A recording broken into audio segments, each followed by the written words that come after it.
the first application of dimensional analysis, checking the dimensional consistency of equations. So, dimensional consistency means the dimensional correctness of the equation. It can be checked by using a principle called principle of homogeneity of dimensions. So, principle of homogeneity of dimension, it states that the magnitudes of physical quantities can be added together or subtracted from one another only if they have same dimensions. In other words, we can say we can add two physical quantities only if they have same dimensions or units. Okay, so similar physical quantities can be added or subtracted. That means velocity cannot be added or velocity cannot be subtracted from time, because both are different physical quantity. Similarly, force cannot be added to velocity, because force and velocity are two different physical quantities and they have different dimensions also. So this principle is called principle of homogeneity of dimension. But two different physical quantities can be multiplied. Okay, they can be divided, but two physical quantities can be added or subtracted only if they have same dimensions. This principle is called principle of homogeneity of dimensions. Now we can do an example. We have to check whether the given equation is dimensionally correct or not. Check dimensionally the correctness of the equation b equal to v0 plus at. We know v is final velocity, v0 is the initial velocity, a represents acceleration and t represents time. This is the first equation of motion. Now, first we can write the dimension of left hand side. So, left hand side is what is in the LHS? LHS is velocity, no? So, we can write the dimension of velocity. What is the dimension of velocity? L t raised to minus 1. Okay, we can write the dimension of velocity as Lt raised to minus 1. In RHS, how many terms are there? Two terms are there, V0 and At. V0 represents velocity and At, A into time, acceleration into time. First, we can take the first term V0. That is also velocity, no? So, its dimension is also Lt raised to minus 1. Now, what is the second term? At. Again, we can take the dimension of At. A represents acceleration. We know its dimension is L t raised to minus 2 into t. So, its dimension is L t raised to minus 1. So, the two terms in the RHS V0 and At, if you see the dimension, both have the same dimension. So, we can add V0 and At because both have same dimensions. So, each term in the RHS, they have same dimension, and the LHS dimension is also same. So, dimension of terms in LHS and dimension of all terms in RHS have the same dimension. Dimension of V, dimension of V0 and dimension of At are equal or same. So, we can write the dimension of LHS and dimension of RHS are equal. Therefore, we can say that the equation is dimensionally correct. The equation is dimensionally correct. So, this is the method of checking the correctness of the equation.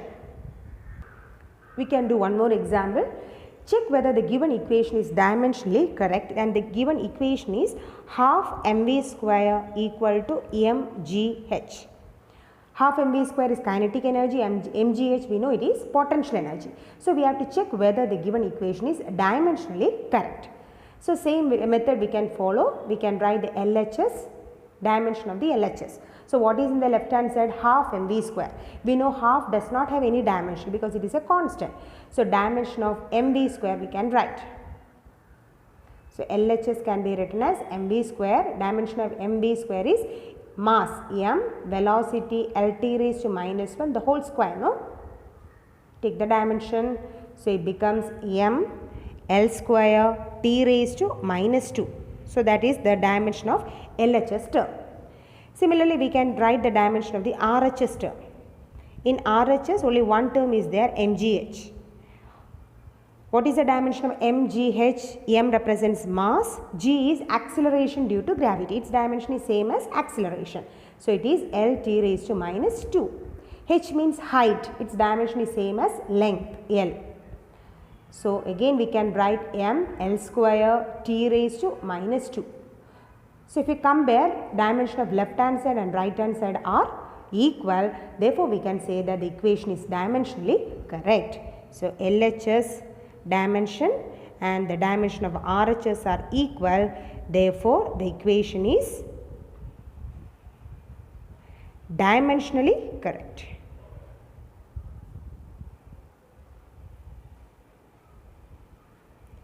Okay. Children, please note this one. If you put half mv square, or instead of half mv square, if you put 2 mv square, then also the equation is dimensionally correct. But is it an exact equation? No, because kinetic energy formula is half mv square. If you put 5 mv square, then also the equation is dimensionally correct. So we can say that a dimensionally correct equation, need not be an actual equation, isn't it? So half mv square, the original form or exact equation is half mv square is equal to mgh. But if you put 2 or 5 or any constant here, then the equation will be dimensionally correct. So dimensionally correct equation need not be an exact equation, but a dimensionally wrong equation or dimensionally inconsistent equation must be always wrong. Okay, so that's a very important point. So dimensionally correct equation may or may not be an exact equation. Okay, but dimensionally incorrect equation or dimensionally wrong equation is always a wrong equation. So note the point, dimensionally correct equation need not be actually an exact equation, but a dimensionally wrong equation must be wrong. We can do some numericals relating the first application. Check the dimensional consistency of the equation Fs equals half mv square minus half mv0 square. We know F represents force, S represents displacement, m is mass, v represents final velocity and v0 is the initial velocity. So same method we can follow, we can write the dimension of LHS. So LHS has one term Fs. Okay, so write the dimension of Fs. F represents force, no? So its dimension is mLt raised to minus 2. Into S is displacement, so its dimension is L. So the dimension can be written as ml square t raised to minus 2. Similarly, RHS contain how many terms? 2 terms are there, no? Half mv square and half mv0 square. So first write the dimension of half mv square, but half does not have any dimension, therefore we can write the dimension of mv square, therefore its value is m, mass, velocity is lt raised to minus 1 the whole square. So it is m L square t raised to minus 2. Similarly, RHS contain one more term, that is half m v0 square. v0 also represents velocity, that is the initial velocity. So it is m L t raised to minus 1 the whole square. So it is again m L square t raised to minus 2.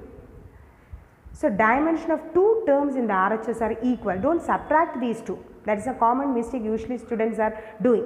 Okay, half mv square, this and this cannot be cancelled because dimensionally they are equal. Then only we can subtract the 2 physical quantities. Okay, so dimension of Fs, dimension of half mv square and dimension of half mv0 square are equal. Dimension of these 2 terms in the RHS are equal, which is equal to the dimension of LHS. So we can say dimension of LHS terms in the LHS side and dimension of both the term in the RHS are equal. Okay, so LHS dimension and RHS dimension are equal, therefore we can say that this equation is dimensionally consistent. Dimensionally correct. Okay. Now we can do another question. The velocity of a particle depends upon t according to the equation b equals a plus bt plus c divided by d plus t. Write the dimensions of a, b, c and d. So we have to find out the dimensions of a, b, c and d. So since this equation is dimensionally correct equation that is given, we can add a and bt only if they have same dimensions, or we can add d and t only if the dimension of t and d are equal. According to which principle? According to the principle of homogeneity of dimensions, right? Okay. So, dimension of A, dimension of BT, dimension of C by D plus T, which is equal to the dimension of B. So, what is the dimension of A? So, from the principle of homogeneity of dimensions, we can write dimension of A is equal to dimension of velocity. Okay, both must have same dimensions. So, what is the dimension of A? How will you write? Dimension of A equals, B represents velocity, no? So, its dimension is LT raised to minus 1. See, we got the dimension of A. Similarly, how will you find out the dimension of BT? Dimension of BT and dimension of A are equal, or dimension of BT and dimension of velocity are equal, isn't it? So, dimension of BT is equal to dimension of A, we can write, is equal to, what is the dimension of A? We got the dimension as LT raised to minus 1. So, LT raised to minus 1 is equal to dimension of B into dimension of time, that is T. So, what is the dimension of B? We can divide, T can be taken to the denominator, LT raised to minus 1 divided by T, that is LT raised to minus 2. So, dimension of B is LT raised to minus 2. Similarly, how will you find out the dimension of D? Dimension of D is equal to the dimension of T, no? So, D can be added to time T only if they have same dimension. So, dimension of D and dimension of time T are equal. So, what is the dimension of D? That is equal to T. So, we got the dimension of D. Now, how will you find out the dimension of C? Remaining series remaining. So, dimension of C divided by dimension of D plus T is equal to dimension of velocity, isn't it? So, C dimension of C is equal to dimension of velocity is LT raised to minus 1. Dimension of D and T are equal, no? Dimension of D and time T are equal. So, we can take it as T. Okay, dimension of D and dimension of T are equal, which is T.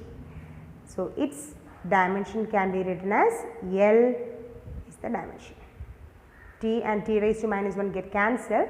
So, dimension of C is L. Okay, so once more, dimension of C divided by D plus T is equal to dimension of the velocity V. Okay, dimension of C and dimension of D plus T is equal to dimension of velocity V. If you want to find out the dimension of C, velocity into the dimension of these two quantities. The dimension of both the quantities are equal, which is equal to T. So, hence the dimension of C is L. Okay.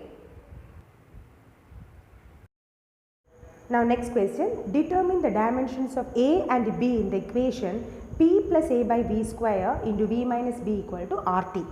Here P is pressure, V volume and T represents temperature and R is called universal gas constant. This equation is called Van der Waals equation. Okay. Now, we have to find out the dimensions of A and B. Since V minus B is written, the dimension of V, volume V and B are equal. Then only we can subtract the two physical quantities. According to the principle of homogeneity of dimension, we can subtract two quantities only if they have same dimensions. Okay. Similarly, the dimension of P and the dimension of A by V square are equal. That is also according to the same principle of homogeneity of dimensions. Now, we can write dimension of P and dimension of A by V square are equal. That we can write. Okay. So, how will you write the dimension of A? Dimension of A can be written as dimension of P into dimension of V square. Dimension of P into dimension of V square. V represents the volume.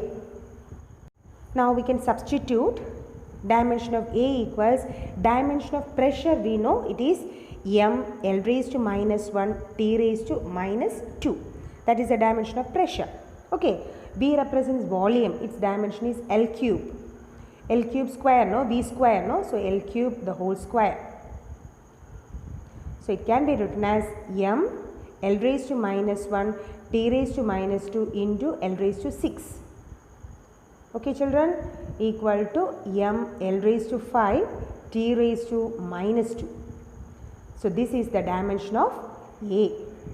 So, we got the dimension of A as m L raised to 5 t raised to minus 2. Now we can find out the dimension of B. So we can write V minus B only if the dimension of B is equal to dimension of volume B. Okay, so dimension of V and dimension of B are equal. So how will you write the dimension of B, which is equal to the dimension of the volume, and we know the dimension of volume is L cube. So the dimension of the term B is equal to L cube. So this is the method by which we can find out the dimension of the two values A and B. Okay children.